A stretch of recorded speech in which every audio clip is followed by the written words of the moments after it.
Okay.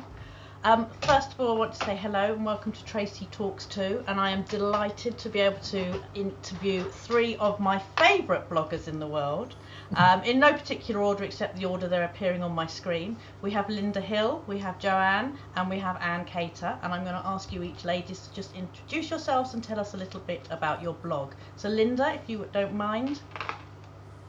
Well, thank you very much. I'm Linda Hill, as Tracy said, and I blog at Linda's Book Bag. And the blog is coming up to 6 years old, which is slightly scary because I only did it for a year just to see how it went.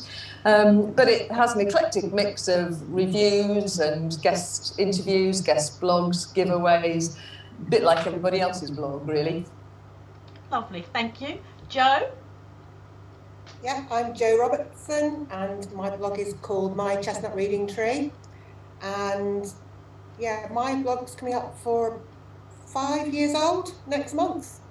So yeah, I read a lot of psychological thrillers, which are my favourite, and books about twins, which I like. Lovely, thank you. And Anne? Hello, I'm Anne Cater. I blog at Random Things through my Letterbox, and my blog is 10 years old in March this year, which is, like Linda said, it's a little bit frightening because it was just somewhere to put my reviews. I read all sorts of things, a lot of crime, a lot of contemporary fiction, a lot of non-fiction, and that's me really. Thank you. So before we went live, we were chatting a little bit about our reading habits and the sort of books we read, and we talked a little bit about how many books we've read in 2020. Some of us have read more than normal, some of us have read less than normal. But between the three of you, you've read over 330 books, which I think is outstanding. And I'm going to ask you each to tell us about your favourite books of 2020. Now, I know you've all produced wonderful blog posts on this, and some of you have done your favourite 25 books, but we've only got an hour tonight, so we're going to reduce it to your favourite 10. So we're going to just again go round and talk about each book. So I'm going to ask Linda, if you don't mind, if you start, if you could just tell us about your one of your top books of 2020. Well, as you said, I've had more than 10, and I have a system where I mark a book out of 100. And so my top books for this year were joint winners, if you like. The first was The 3 Hours by Rosamund Lupton, and it's set in a wintry Somerset. It's a school siege, and I just thought it was beautifully written, but a real heart-thumping read because of the time scale, because of the kind of unity of time and place and action. I felt I couldn't breathe. I had to keep stopping reading because I literally was holding my breath to see what was going to happen next. So that was a top read for me, and funnily enough, it was the first book I read right at the beginning of 2020. I read it on New Year's Day, and only one book matched it during the rest of the year. Oh! So it really set the standard for the year. Fabulous book. So, I have read that, and I totally agree, and I'm assuming the other lovely ladies have read it too. Oh, Anne, you would love it. Anne, you have to read it. You must have it. You have to read it. I've got a copy. I'll write it down. It's fantastic. Yeah. I no longer have my copy because it's now in our local library. If I get a hardback copy, I give it to the local library. So unfortunately, I can't show you the covers or anything of most of them. So that was my top book, and then that matched it for my top 2 books of the year. I do have it's The Life We Almost Had, which is a complete contrast. It's a romance, except it's not a conventional romance. And there's a real story behind that book because the author, Amelia Henley, also writes as Louise Jensen, and it's her first foray into romantic fiction. And she and I were having a conversation at our local literature festival in 2019, and she said, I've got to tell you this, but you told me a story about your husband reading to you in bed, which he does. He reads me Paddington stories from my childhood so that I go to sleep. And she said, I thought that was so romantic. I thought I'd have a go at writing a romantic book. And I'm going to have one published with HQ, HarperCollins. So I was absolutely terrified to read this book because I thought, God, what if I don't like it? You know, we were acknowledged in the back of it. She's acknowledged our relationship and said it inspired her to write romance. And I'm thinking, oh, God, if I hate it, it's going to be awful.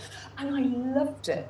It is, yes, it's a romance, but my goodness, it's founded in science and there are twists and turns. I can't spoil the plot for you, but if you think you're not a romance reader, read this. Right. Okay. Jo, have you read that yet? I have. Yep, it was really good as well. And Anne, have you read that? Yeah, I reviewed that one for the Express, and I also did a blog talk with Louise of Amelia for it. HQ did one as well, but my one's better. Yeah. It's a story there. I haven't read it. I don't do romance, but maybe you have twisted my arm to have a look. Thank you for your first two. Jo, your first two. Yeah, I usually quite like romance, but this year, no, romance just went out of the window for me, and I just went really, really dark. A lot of my favourite books of the year tend to go around a lot of mental health issues, which just seem to be right at the, it's become quite a big interest of mine recently. So my top book of the year was this one, The Silent Daughter by Emma Christie. So I loved it because I've got a thing where I tend to guess. My mind just works in such a way that it takes a lot to surprise me. Twists will come and I'll be like, yeah, I saw that coming a mile away. This book, I did not see it coming. It's set in Edinburgh, which again is a big thing for me. I love Edinburgh. I know it quite well. I used to live in a flat off the Royal Mile, and a lot of this book takes place around areas that I know quite well. To be quite honest, I wasn't sure if I fancied it to begin with, but Joanne, who blogs at Portobello Book Blog, is that what she's called? Yeah. She recommended it, she loved it, so I thought, yeah, she's got quite a good judge of books, and it's just amazing. It's told from a male perspective. It's a man whose wife goes out to run a race one day in Edinburgh, and she falls down some steps and ends up in a coma. And around the same time, his teenage daughter goes missing as well. And you can see the two things are connected, but quite how they're connected, I do not want to go into. But you will not guess where this one is going. It's amazing.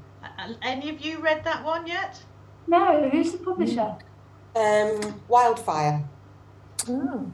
Right, that's going down on the list then. The Silent Daughter. Right, and number two for you? Number two is going to be this one, The Alibi Girl. Oh, yes. CJ Skews. Oh, there you go. Anne's got it. Anne's got it. Okay. Yeah, and I love that one because I loved her first two books, Sweet Pea and In Bloom. Is that what the In Bloom. one was called? Yeah. I actually preferred this one. A lot of people say they prefer the other books, but I really like this one. I like the premise of it. It starts off with this woman sitting in a hairdresser's, and she's telling her hairdresser all about her husband who's at home with a 5-week-old baby. And you think, I like this woman. She's lovely. That woman does not exist. And that's all I'm going to say about that one, because this is very, very twisty. And it's got my favourite ending, well, one of my favourite endings of the year that had me, I actually threw the book across the room.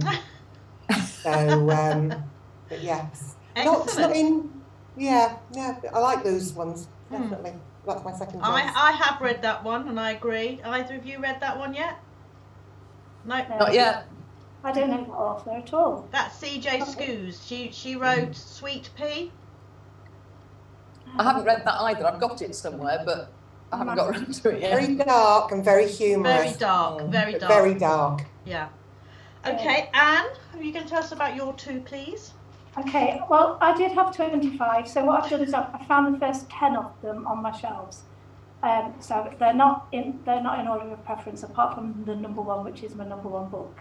And this is, and I have read some for 2021, but I haven't included those. These are all this year's. So this was the last 2020 book I read of the year, and there's only one, Danny Garvey by David F. Ross. It's published by Arenda, and it just completely broke me. Danny Garvey he was going to be the greatest footballer, and it's about football. I don't even like football, but he was a really successful footballer in his youth, and something happened. He moved away to be a coach in another football team, and in later years he came back to his hometown to coach the junior team there. But it's not about football, it's about community and family, and it's really deep and emotional. And I don't know if you've read Shuggie Bain, but if you read Shuggie Bain at Woodpecker, this blows it out of the window. It really does. It's got really authentic, warm Scottish characters. It's really dark in places. It's quite violent. There's a lot of swearing, but it just made my heart beat. It made me cry, and I just tell everybody to read it. Move over Shuggie Bain. Right. Okay, that's on the list now. That's on the list. Thank you. This is going to cost me a fortune. Right, and your next one? My next one is Imperfect Women by Araminta Hall.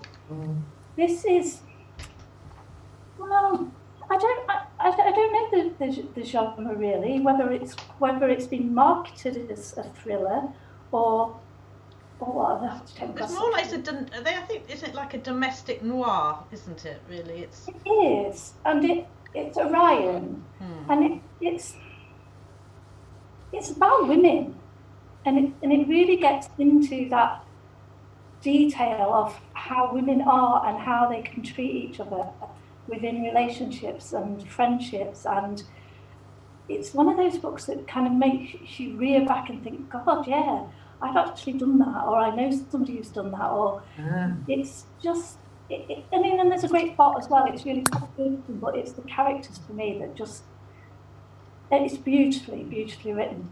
It's excellent, and I don't think it's made as big a splash as it could have. I'm not sure if it's out in paperback yet, so maybe, yeah, definitely. We read that book as part of the book club read along. So I read that book with 70 other readers, and what we do is the publishers send us the book in parts. And that book is perfect for it because it's written in 3 parts. So you've got the 3 women's stories in 3 parts. But we had to read it over a period of 3 weeks, which kind of drags it out a bit because you've read about one person's story and then you've got to wait another week to get the second. But yes, they were all fascinating and very flawed characters. And it certainly made for a good discussion on the group, I can tell you. Yeah. Have you read it, Jo, yet? Have you read it, Jo? Yes, I have. It's brilliant. I loved her first book though. Yes, yeah. She's very good. She's wonderful, yes. Thank you. Okay, next two, Linda. Betty by Tiffany McDaniel. And it's based on her mother. And Tiffany McDaniel has taken her mother's memoir and turned it into a fiction. And it's a bit difficult to explain it. So if I just read you the sort of blurb that comes with it, that might put it into context. And it starts with, a girl comes of age against the knife. So begins the story of Betty Carpenter. Born in a Bath tub in 1954 to a Cherokee father and a white mother, Betty is the 6th of 8 siblings. The world they inhabit is one of poverty and violence, both from outside the family and also, devastatingly, from within. And yeah, I'm just off to Amazon to download it. Back in a minute. Betty, did you say it was called? It's just called Betty. Oh, Betty. Do you Yeah, need not the cover? Ubetty. That's a whole different book. Oh, here we go. Anne's got it. She's just looking alphabetically. I'll find the cover for you. It's it's sort of in blocks of There plastic. we go. It is fabulous. Lovely. I mean, when I tell you that there are, oh gosh, I mean, there's violence, there's rape, there's incest, and it all sounds absolutely horrendous and not something that you might want to read for entertainment, but it is just beautifully written, absolutely intense, poetic. It is sensational. And I think, again, it's one of those quiet books that lots of people here probably won't have come across very much. It's more of an American market, I think. Lovely. And who is the author of that one? It's Tiffany McDaniel. She wrote The Summer That Melted Everything. Okay. But just, it is absolutely wonderful. I mean, I defy anybody to read it and not be moved by it. Fabulous. So, yeah, I thought it was sensational. And then a second one in this sort of category is Dear Life by Rachel Clark. And it's a memoir. And I don't really read a lot of non-fiction. I don't know if any of you saw the Question Time special the other night, the COVID Question Time special with Rachel Clark on it. And she is a doctor in palliative care. And Dear Life is about some of the people that she's cared for, how it has affected her, what it's like to work in a hospice and in palliative care in a hospital. And she writes with such tenderness and such humanity and such care for other people that, I mean, I wept buckets reading this. Obviously, she's changed people's names and so on, but she's right in the thick of death in life, and she writes about it in a way that makes you think, actually, death doesn't have to be awful. It can be a beautiful moment. There are people who care even when I can't be with the person that I care about. And for me, I found it a book that, although it's about death and sadness, a really uplifting read. I couldn't thank her enough for it, really. And it brought back memories of my dad dying and being with him as he died, and just made it feel as if I'd done the right thing. You know, I found it a really helpful read, actually. But yes, it's not a book I think that a lot of people will probably have decided to read once they saw what it was about. And I would really urge them to do so. Lovely, thank you. Jo? Right, let me have a little look. I'm all prepared up here. All prepared, yeah. Here's some I read earlier. Yeah. The Boy Between by Amanda Price and her son Josh, yeah. Josiah. I think she calls him Joshy.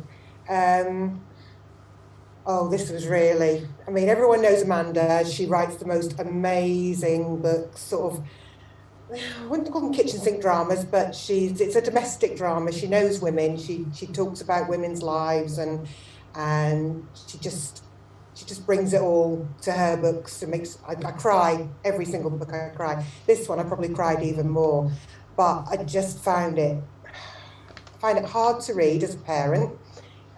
It's her son goes to university, and he becomes quite severely depressed, and it's told by both of them. So Amanda tells how she feels as a parent, and Josh tells his own story of how the depression has affected him. And it's just an amazing book. I mean, at the moment, obviously, you know, I work in a school, and I can see how lockdown and COVID is affecting our young people. And I've got very passionate about mental health issues for young people. I've done a lot of research into it. I'm training at school to become an emotional literacy support assistant because I just think that I'm not so worried about children's education, you know, in schools and in university, but I do worry about their mental health in years to come. So to read this and to see a mother's viewpoint, it just broke me. And I think if you've got children, you are worried, it's a book to read. You can see how dark it gets for them. And then how it turns out. So that's the only non-fiction book that really made my list this year. I don't normally do non-fiction. And the other one, now, we were talking before about audiobooks and how the fact that I actually listened to more audiobooks last year. During lockdown, I was out walking the dog most days, and I went back a bit. So this book I'm going to recommend now was published about 5 or 6 years ago, but it's been on my, you know what Audible's like, you buy all these books and then you never listen to them. So I just thought, oh, I'll listen to this one. I started to listen to it. I hadn't really looked at the blurb to see what it was about, and I got to a point in the book and I thought I shouldn't have picked this book because it is Station 11 by Emily St. John Mandel, and I just thought, oh, it's about a virus, and it's about a very fast-spreading virus that starts in a hospital, and I just thought, no, this is too close. I can't read this book during lockdown. But it's not. It's classed as post-apocalyptic. Yeah, you know what I mean? But it's not. It's not. It's a book about people, and it's a book about survival of people, and the characters are just so wonderful, and everything's all interconnected from the past and the present and the future, and I listened to it on Audible. And as soon as I'd listened to it, I knew that it's one of my favourite books of all time, and I had to buy myself a copy. So people who say book bloggers don't buy books have not met book bloggers. They might buy more books than anybody else. So if you do fancy a book about viruses and you're not bothered about reading them, that's the one to read. Lovely. Thank you. Anne, your next two. Okay, my next one is Our Little Cruelties, Liz Nugent. I'm a huge fan of Liz Nugent. In my eyes, she can't do anything wrong ever. She's the queen of the opening line. She's the queen of the horrendous, horrific characters. And with this one, she's just done it again, blown it out of the water. I realise a lot of people don't like her, or not Liz, don't like her stories, don't like her writing. I can invest in a despicable character. It's probably why I like Tracy. It's probably why Tracy and I get on together. Because we're both as despicable as each other. But she's so clever. So clever. You think you know where it's going, you think, yeah, I've got this. But no, you don't get it at all. It's you hurt the ones you love most. It's just so true, and it's so great. And if anyone who hasn't read it, you can start with this one. Start with Unraveling Oliver. Any of them, they're brilliant. I just loved it. Just wanted to read it all over again, and then I just want her to write them really quick. So there's another one for me to read. But yeah, the Queen of Despicable. It's fantastic. Yes. Loved it. I agree. She's brilliant, isn't she? She's an absolutely brilliant writer. She is lovely. She's fabulous, and she's lovely in real life. She was on Tracy Talks To last week when we were talking about, and she is, as you say, she's the queen of despicable characters. But even though they are the worst people you've ever met or read or visually imagined, you can't stop reading about them. They're not like, I mean, I've read books before where you read a character and you think, oh, I can't stand this person, and I have no interest and I can't get involved. But her characters are so dislikable that you have to read more because you can't believe anyone would behave in that way. Exactly, and I think you can invest in them, and I think also you can kind of do your amateur psychology on them and kind of think, well, I know why they're like that. So, but yeah, she was amazing. Brilliant, yeah. That's Liz Nugent, actually brilliant, beautiful, yeah. And next one. The next one is the complete opposite, really. It's Bernadine F. Girl, Woman, Elephant. So I wouldn't really have picked this up. I've read some of her earlier stuff ages ago and kind of thought, oh, yeah, that's okay. And then when she won the joint booker with Margaret Atwood, who is my favourite author of all time ever, would bow down to her and kiss her toes, I thought I really, really need to read this. And most people kind of get struggle because it's not that there's no punctuation. It is in paragraphs. It's just there's no capital letters or full stops. So that takes a while. And the first character that she describes is not the easiest person to understand. I think she maybe could have started with one of the other characters, but that's just me. But it's a kind of series of short stories about individual characters, but then they all kind of link together. And it's a really, really great insight in how people from black and ethnic minority people, how they live in London or in England, or the things that they deal with that I, as a white woman living in the middle of the wilds of Lincolnshire, probably will never ever have to experience ever, or don't even really know people who have to experience that because there aren't those communities around here. And I was just blown away by it, and I really didn't expect to be at all. So it was quite a surprise to me, but a nice surprise. It was something a little bit different. I've put it upon Liz Nugent. Lovely, thank you, Anne. Linda, your next two? Well, my next one, I think probably The World and His Wife have got on their best books of the year. I think list. I know exactly what you're going to say already. I'm sure you do. Chris Whittaker's We Oh, Begin at the End. No, that wasn't what I was going to say. Well, I honestly, so many bloggers have chosen that one. I may well, yeah. Again, I had a hardback, but I've given it to the library now. I've read it, but I don't know how Chris does it. I mean, this is a story about a killer Vincent King who has been released, and his ex-girlfriend's daughter, Duchess Radley. But it isn't. It's about humanity and about relationships and about community and loyalty and appearances.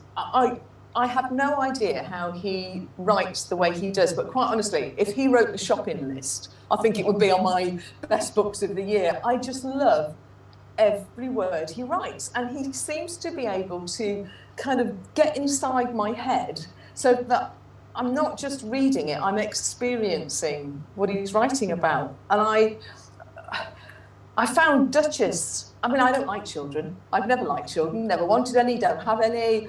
Yes, I used to teach them, but as a sort of 13-year-old girl, I just wanted to hold her. If I could have stepped into the pages of the book and made it right for her, I would have done so. And this is from somebody who really does not like children at all. I just thought it was brilliant. I mean, I know some of the rest of you have read it too. Jo, have you read it? It's amazing. It is. Duchess, it's one of my favourite characters of last year. I mean, it was just, yeah, like you say, he could just write anything, and it would be on my top 10 books in it. You read it yet? I knew you. Have you read any of Chris's books yet? Well, it's very interesting because obviously I know Chris, and he is so funny in real life, and he is such a character. Yet when you read the books, you would not believe they came from him, because he is a genius, and he creates these characters in all of his books. I've read all of his books, and they are phenomenal, and they are deep, and they are real, and they're brilliant. And he's actually coming on to Tracy Talks To on the 20th with Rod Reynolds and David Jackson. I knew that would get a response from Jo. And pop on, because it's on Facebook Live, and you can ask him questions. But because he's not on Facebook normally, so he's coming onto a Zoom for us. But I mean, his work is phenomenal. And his sense of setting, given that he sets things in America and in places he's never been, it's sheer genius. I think he's just brilliant. No, I agree. Yeah. Okay. And the next one from me is actually a children's book. It's by Barbara Henderson. And I'm saying it's by Barbara Henderson because I find it very difficult to say. It's The Siege of Caer Laverock. And it's set, 1500s maybe, perhaps a little bit earlier. But it is about a 12-year-old servant girl and the siege, the actual siege of a castle, it's all founded in history and fact. But again, Barbara takes factual events and creates them into heart-thumpingly good reads for children. And anything she writes is sheer magic. I mean, Jo, if you've got year 6 youngsters that you're working with, any of Barbara Henderson's books would be fabulous for them. Write that down. And the Siege of Caer-Laverock, Ada she's a sort of laundry girl. But it turns history on its head. So it isn't history, it's her story. And it's not just from the rich nobility's point of view, because that's how we get our history, don't we? We get it from, you know, the kings and dukes and so on. This is an ordinary working little girl, and it's her story about something that actually happened. And I can't spoil it for you, but the Caer-Laverock castle comes under siege, and there's only 60 people in the castle, and they have to try and withstand the attack.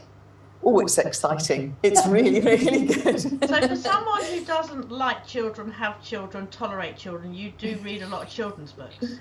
I do, yeah. But I mean, it's how I got into blogging, really, was through children's books. So, yeah. But it is, and it's elegantly written. She writes with such skill as well. So setting, character, pace, everything you want in Barbara Henderson's writing for children.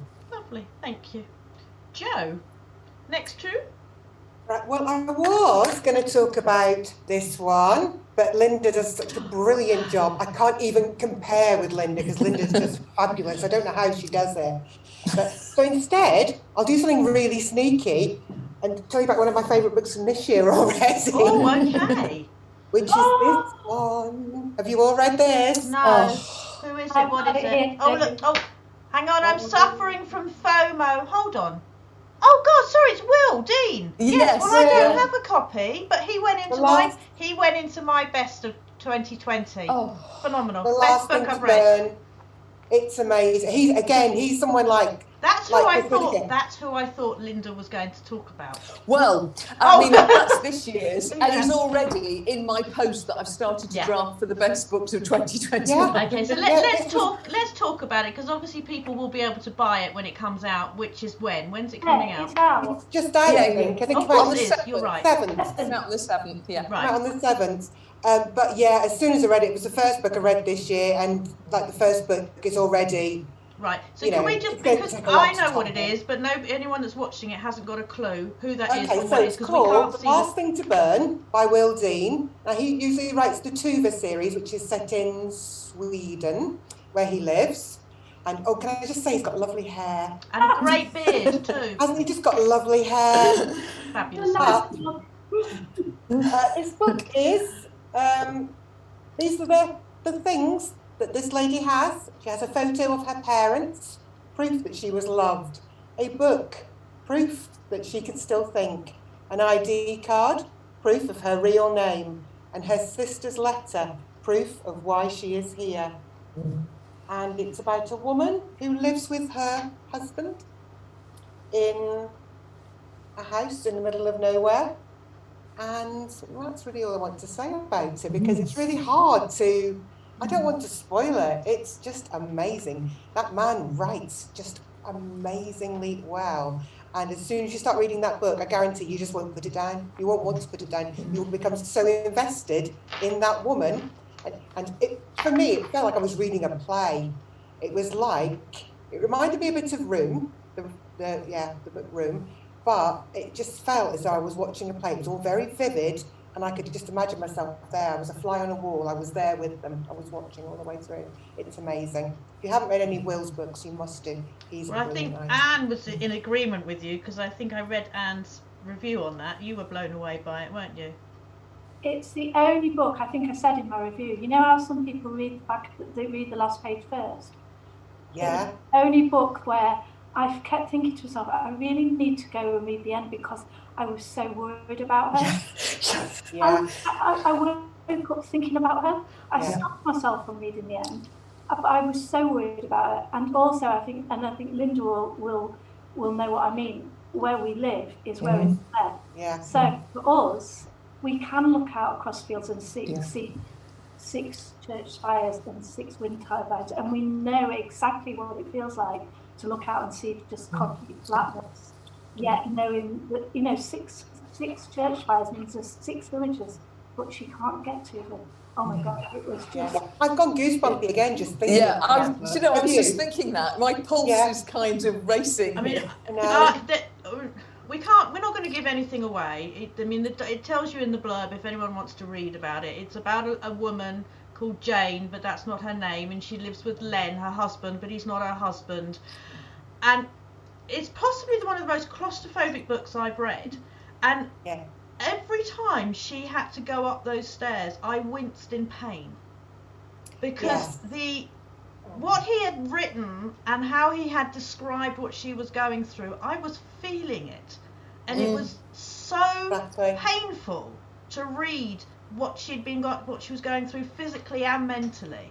I read it, and there was just no shadow of doubt. It went. I do the best books of the year that I've read, regardless of whether they're coming out next year or last year or whatever, and that went straight into my top 10 of the year. I know it wasn't even out last year, but it just blew me away, and I think everyone should read this book. So that's 4 of us are giving it 5 huge fat stars, I think, which is lovely. Jo, you got another one for us? Yep, I've got one of my favourite writers ever, Charity Norman. Oh, yeah. Secret of Strangers. Well, because I was all nodding in agreement. She is just amazing, and it's basically it's a siege, and it's a London cafe one morning, and you see the people congregating to go to the cafe. You've got a solicitor who's waiting to find out whether or not she's pregnant. She's been trying for a baby. And you've got a care worker who's exhausted after her night shift, and she's gone there for a coffee. And there's a homeless man who goes along, ties his dog up outside. And while they are all in there, somebody comes in and starts shooting. And it's just, I mean, if you haven't read Charity Norman books before, then you need to. She is the most wonderful writer. She really does. Her characters are just, you feel you know them. You just feel that these characters, I mean, I was there in that cafe with them. I love that. It's very what if book, because you just know you could have been there. You could have been in that cafe that day. You know, could you have reacted the way that these characters did? Because you never know, do you? It's like wrong time, wrong place. How would you react when that happened? So, yeah, that was my other favourite. I have read it, and I agree, a very, very powerful movie. Powerful. You read it, Anne? Yeah, I've read everything. I've read all of her books. She's phenomenal. And Linda, have you read that one yet? I haven't, but everybody who has spoken to me about it has said exactly what Jo's just said. It's there, but for the grace of God, you know, and that's how it grasps you. Yeah. You are there. You are. My blog tour books, Jo. Was that a blog tour book? I don't think there was one. I don't think it was, actually. I think that was just one I bought. I think it was just... I can't remember how I ended up reading it. Okay, and your next 2? My next 2. Okay, my next one is Ben Macpherson, The Island. So Ben is a Scottish author who lives in Norway. I read his debut novel, which is called, and I can't remember now. Oh, I read that. It's about a man that's found dead in the bath with an erection. Yes. That's how I remember it. 5 years ago.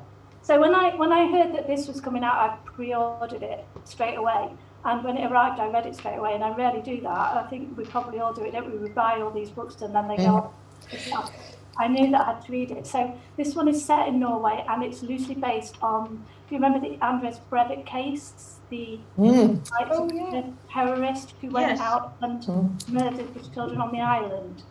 So it's very loosely based on that, and it's about a family whose teenage daughter is one of the children on the island, and how it all unfolds when they find out about the shooter, and the children are dead, and there's film being taken from drones above, and they think they spotted her, but she never comes back. But then there's an enormous twist. It's so good. I've got a bit of a fondness for Scottish authors anyway, but I'm obsessed with all things Norway. I was supposed to be there last year, didn't happen. I'm supposed to go in August, probably won't happen. So this is the nearest I got to Norway, and it really is spectacular. I don't think it's out in paperback yet, but I would really recommend it. He's a great author. Oh, great. And it is Tom Collins. His first one was called A Line of Blood. That's the one, yes. Oh, yes. And I reviewed one as well, yeah. And my second one is another Scottish author who most of you will probably have heard of. Oh, I don't know. Could you give us a little history of that one? It's A King of the Father by Sharon Bairden, and it's a debut from Red Dog Press. This is my signed hardback copy, and I've also got a print proof as well. I always kind of struggle a bit with when a blogger writes a book, because I think, what if I don't like it? Mm-hmm. So far, touch wood, I really liked them. But this, I kind of wish I'd read it not knowing who'd written it, because I know I was fair in my review, and I think I probably held back in my review because I didn't want people to think, oh, she's a blogger and she knows her and that's why she's saying it. It is outstanding. The prologue, it's giving me goosebumps. It's the total depth of knowledge of what Rebecca is going through and why she's going through, and then the twists and turns along the way that I didn't see coming at all. It is just stunning. It's another one that at times I had to put down because some of the descriptions of Rebecca's young life are so distressing, but we know that things like that do happen. And we know that Sharon, in the job that she does in her daytime job, sees things like that all the time. It is amazing. I can't wait for it to prove I really can't. So for the people that haven't or don't know, I mean, Sharon's obviously a blogger, and she is now. Can we just talk about what is it? Can you read the back of the book so people can know what it's about a bit more? Lucas Findlay thinks he has struck gold when he marries Rebecca, but she married him for the one reason only, to destroy him. When her past comes back to haunt her, Rebecca begins to disconnect from herself and the world around her. As secrets are unearthed, she begins to fear for her sanity and her life. With her world unravelling around her, Rebecca clings to her determination to make Lucas pay, whatever the cost. But someone must pay for the sins of the father. Angela Marson says it's one of the most accomplished debuts I have ever read. Amazing. Oh, lovely. You read it, haven't you, Jo? Yeah, it's amazing. It's very, very dark, which I love. Yeah. And I didn't, there was some twists in there that were a big shock to me. It takes a lot to shock me, but yeah. The ending. Yeah. Oh my God. I've got it. It's one of those ones that, you say you buy something and then the books you buy you don't read because you've got other commitments. I need to get to it. Amazing. It's so good. Lovely. Thank you. Right, we're moving back up now again. We're doing well so far. I mean, my poor shopping list has doubled overnight, so this is going to cost a fortune.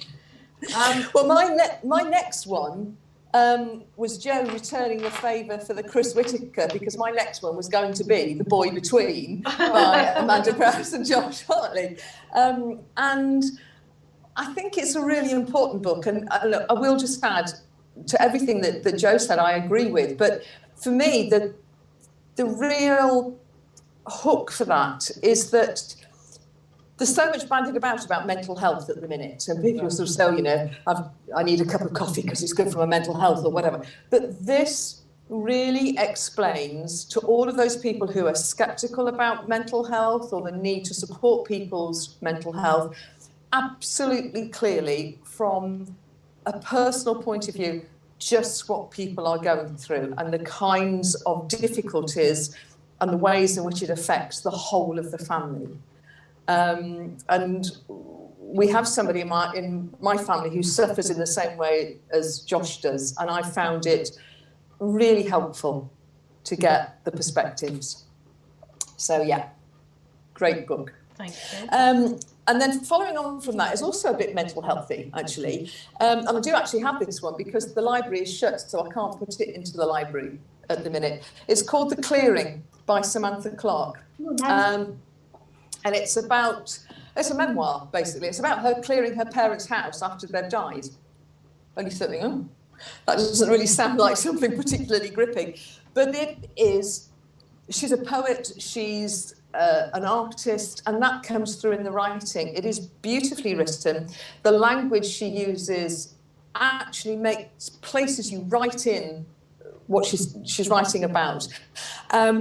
She interweaves her own memories with philosophy and reference to other literature and to art and geography and geology and meteorology.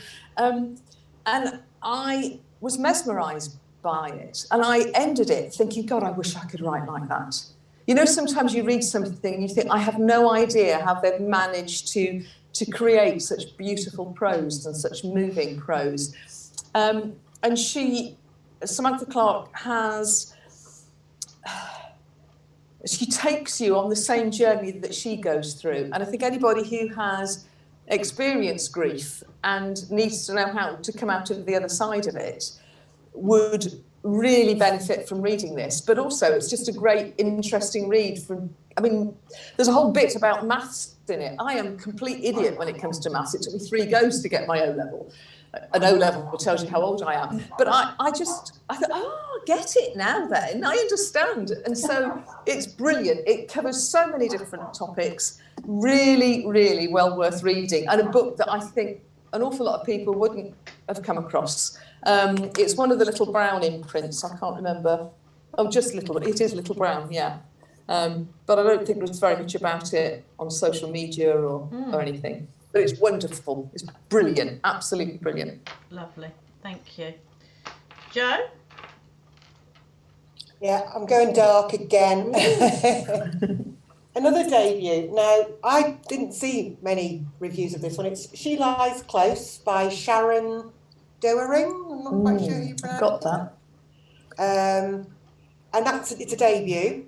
And it's a missing child debut. Now, I do quite like a good missing child book. I wish my children would go missing occasionally. But it's about a five-year-old little girl's gone missing. There was no witnesses, and it's about 6 months ago.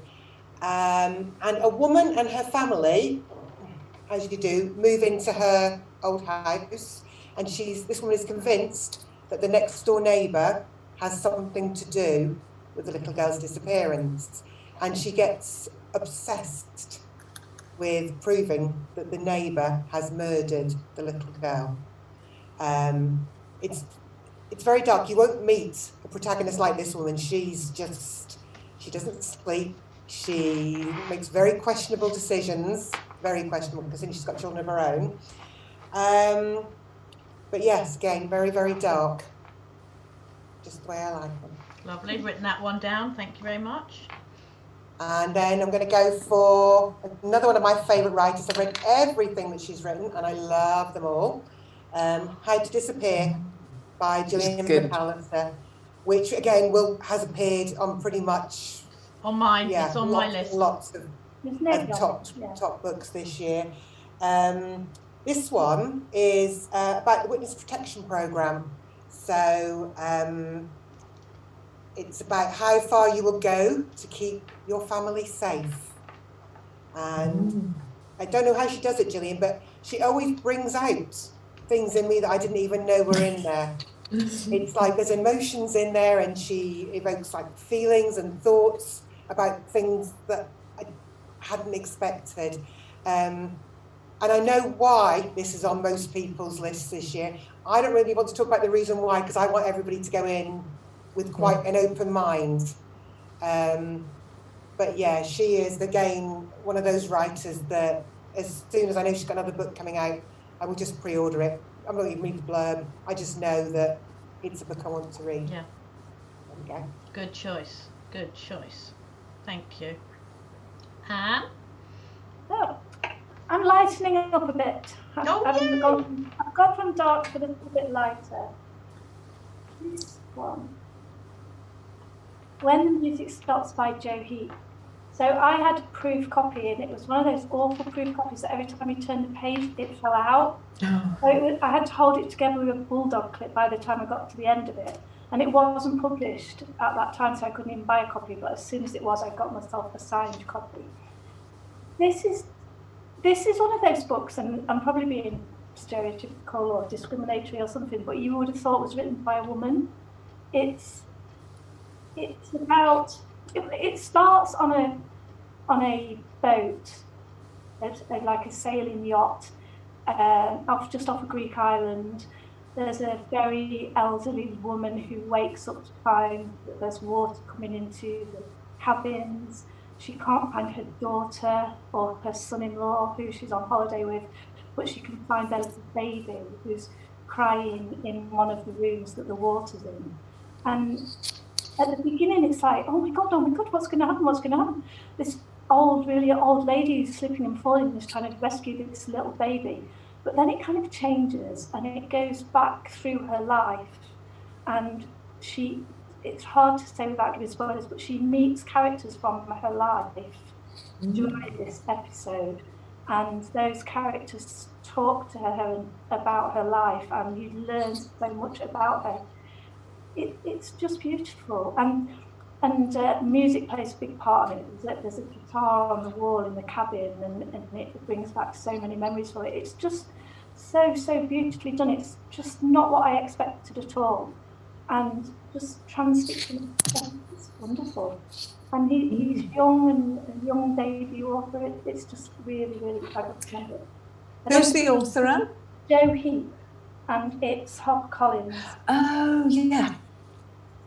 Yeah, I mean, what it says, this is the story of Ella and Robert, and of all the things they should have said but never did.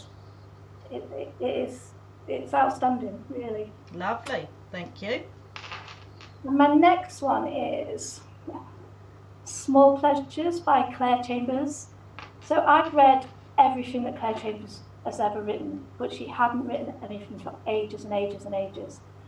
And I got this through on a proof, and somehow I didn't read it in time for publication. It kind of got stuck in the box.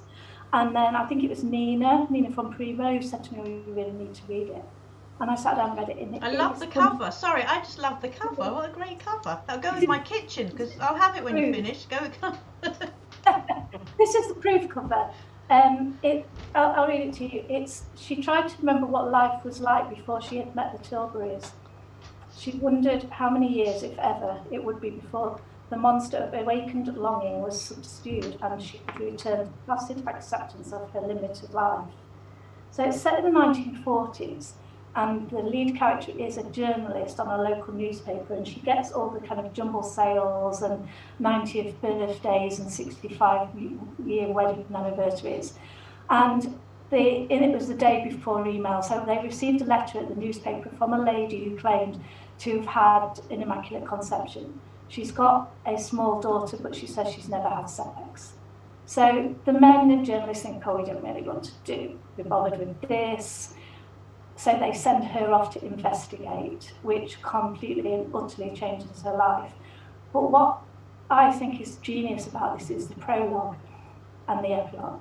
So the prologue is, you read it and you think, well, I don't really know what that is, because then it goes back, and then you read the ending and it just clicks, and you go back and you read the prologue and then you cry. It is just a beautiful story of that sort of time, that sort of innocence, that sort of discovery, how women who were spinsters were expected to stay at home and look after their ailing mother, who shouted at them a lot, and it's just really wonderful. Yeah. Thank you. Sounds fascinating. Got another one? I've got that one. I must read it. Are we done? Right. So now we're on the final two each, I think now. Well, again, I've lent my copy out. Over lockdown, I've acted as a kind of library to the neighbours, so it's very difficult to keep track of where things are. But it's Maggie O'Farrell's Hamlet for me. And I mean, I don't think it really needs much introduction. It's set in 1596. It's about Shakespeare's family. But what I loved about it was there's a real sense of the era.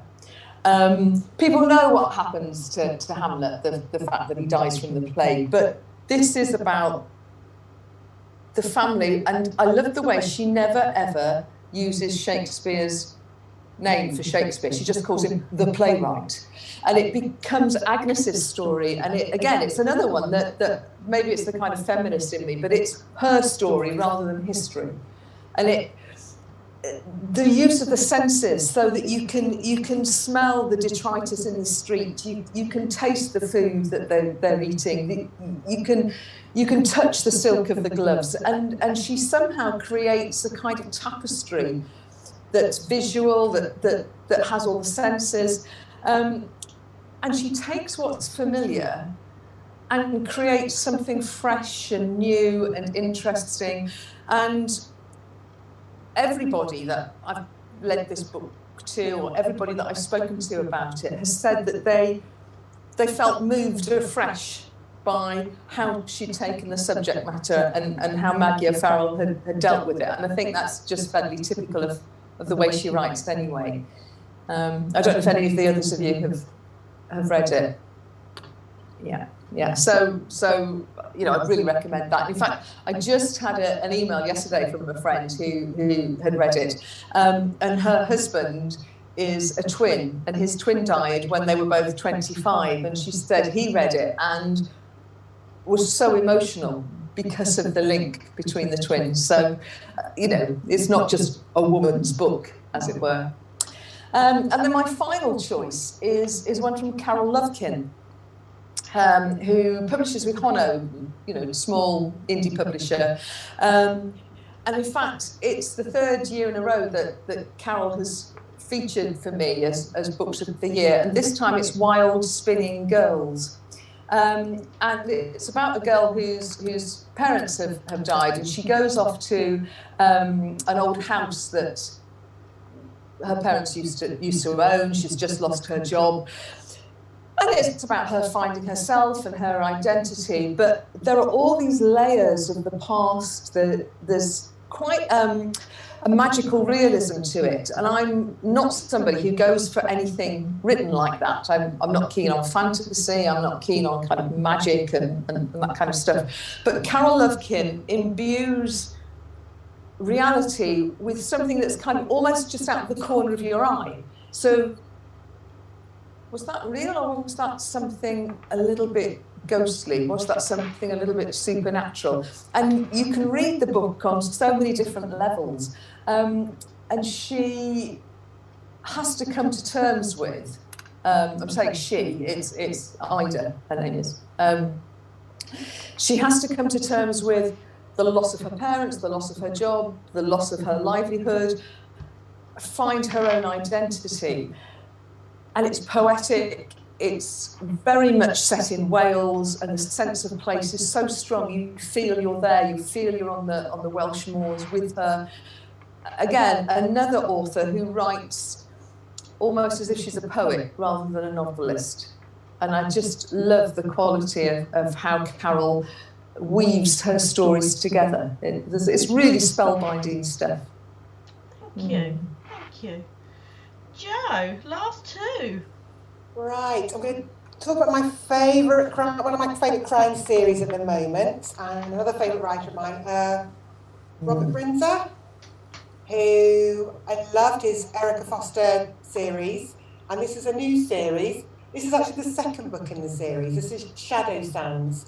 The first one's called Nine Elms, and I would recommend, if you want to read them, you have to read Nine Elms first, because otherwise Shadow Sands doesn't make as much sense, and also you get a bit more of a shock when you read this one because of the first one. It does fabulous female characters. They're very strong. They're ones I really do relate to quite well. She's not a policewoman. She's an ex-policewoman, Kate Marshall, and she's now a private investigator, but she works in a university. She has a research assistant called Tristan. And they have a fabulous relationship, these two. She gets contacted by a family to try and find out about the murder. Well, a body is found. She actually finds it herself when she's swimming in the reservoir at the beginning. It's horrible, that scene, absolutely horrible. Imagine swimming in a reservoir and all of a sudden something starts tapping your foot and you kick it away and then it taps your foot again and it's a bloated body. So she is asked by the family to try and find out what happened to him, and it's a nice little twisty crime thriller. Lovely, okay. And my last one, now I was a bit torn about the last one because I'm going to talk about it, but it didn't actually make my top 20 books of the year, because normally I look on Goodreads, the way I sort of work out what I'm going to give. I love Linda's system, actually. I'm actually going to try Linda's system this year, I think, and do it out of 100. But I tend to look at my 5-star reads of the year, and there are quite a lot. I don't know if I'm just easily pleased, but, you know, I do have quite a few. And this book I only gave 4 out of 5 stars to. But out of all the books I read last year, this is the one I can't get out of my head for some reason. And it still makes me, it made me, I'll show you what it is. It's a Marmite book, people hated it. I loved it. My Dark Vanessa. I loved it. I loved it. Kate Elizabeth Russell. Now. Oh, that must be painful to listen to. Yeah, it's really good to listen to, but you have to do a short spurt. Yeah. You probably need a shower after every chapter. Yeah, you do. You don't get any darker than this. No, that is. I loved it. It will make you feel so uncomfortable. It's about a girl who is, well, she's older now, but when she was 15, she first had sex with her English teacher.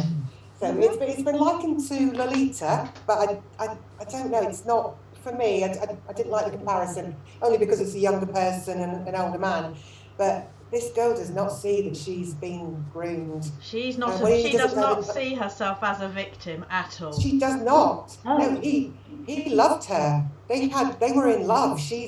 That was it. She was just, but yeah, of all the books I read last year, the last 2 pages of this, I still can't get it out of my head. It's the best. It's just, it's amazing. So although it didn't make my books of the year, that's the one I can't get out of my head. So, book. Yeah, you'll love it or you'll hate it, but yeah. Powerful. It's a very powerful story.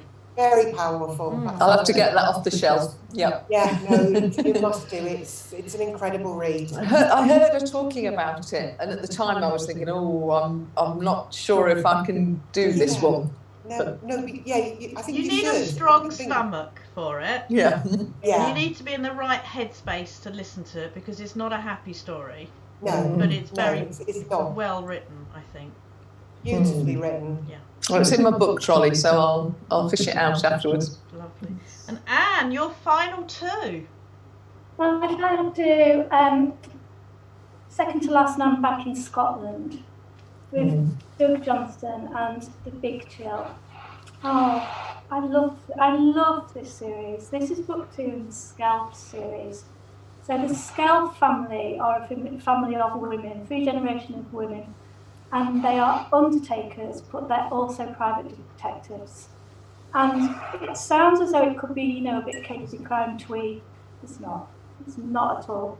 It's just so well written. If you know Doug, and if you ever heard him speak, and you know his opinions on a lot of things, you can just hear his voice throughout this. He writes amazing female characters. He's not a girly man, is he? He talks about volcanoes and things, but you just fall in love with these characters, and these strange little mysteries that they have to solve, and how they and their own individual stories as well. I mean, the grandmother is a drummer.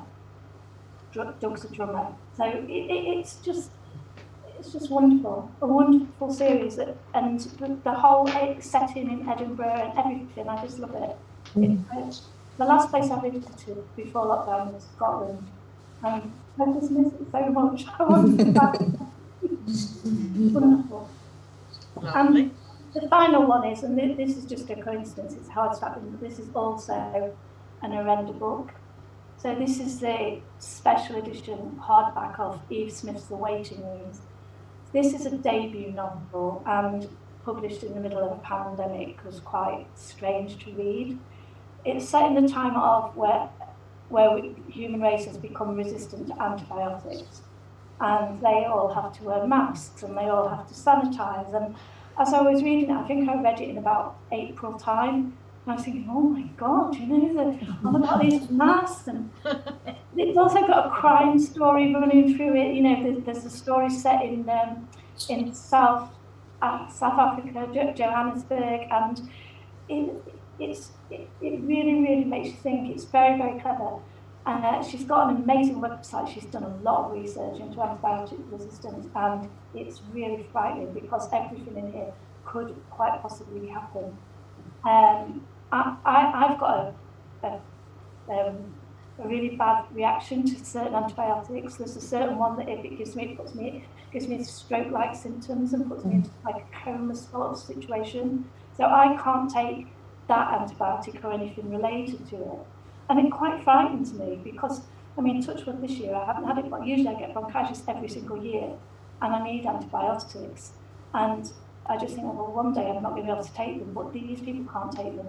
But the waiting rooms is when you get past a certain age, you kind of go into waiting rooms. So if you get anything wrong with you, they're not going to treat you anymore.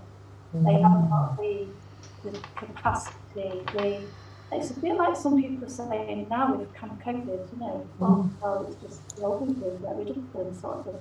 This is what really happened here. It's really, really hard written, beautifully written as well, excellent, but people won't want to read it at the moment, I don't